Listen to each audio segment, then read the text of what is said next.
In the depths of a crumbling town, there is a place locals refuse to enter after dark, Blackwood Asylum.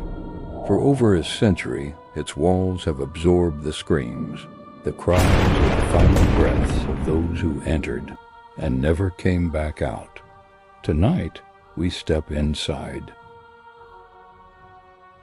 The image shifts to faded black and white photographs. A slow piano melody hums beneath the faint sound of wind. Blackwood Asylum was built in 1892, during an era when mental illness was a mystery and treatment often meant cruelty. The isolated building stood on a lonely hill, far from the nearest town. It was said that once you were admitted, you were forgotten by the world.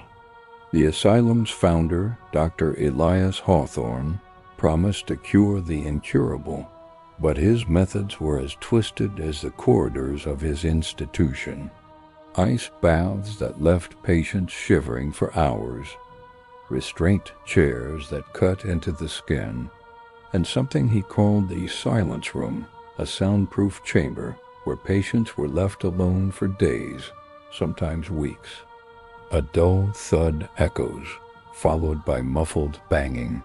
Staff claimed it was for therapy. Survivors called it hell. The sound of fire crackling fades in. On the freezing night of January 12, 1954, tragedy struck. A fire broke out in the boiler room. Smoke filled the hallways. Panic erupted. Staff evacuated as many as they could, but when the flames died down, 13 patients were missing. The bodies were never found. Some believe they perished in the blaze, others claim they escaped into the surrounding woods. But locals whisper that they never truly left Blackwood. Faint crying rises in the background, slowly twisting into a broken laugh. In the decades since its closure, Blackwood Asylum has become a magnet for thrill seekers and something else. Visitors report the smell of smoke lingering in the boiler room and hearing their names whispered in the dark. Paranormal investigators have captured strange EVP's voices recorded on tape that weren't heard at the time.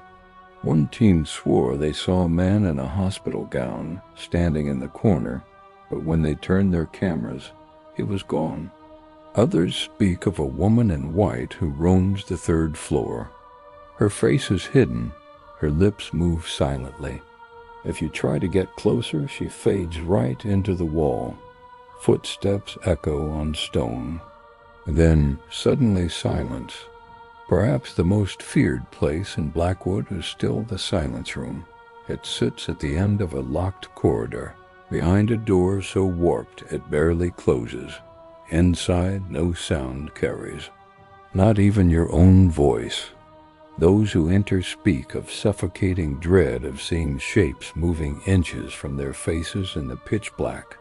One man collapsed inside, swearing he felt hands pressing down on his chest, though no one else was in the room. A muffled thud, then nothing. Legend says, if you spend the night in Blackwood Asylum, you won't leave alone. Not because something follows you home, but because a part of you stays behind.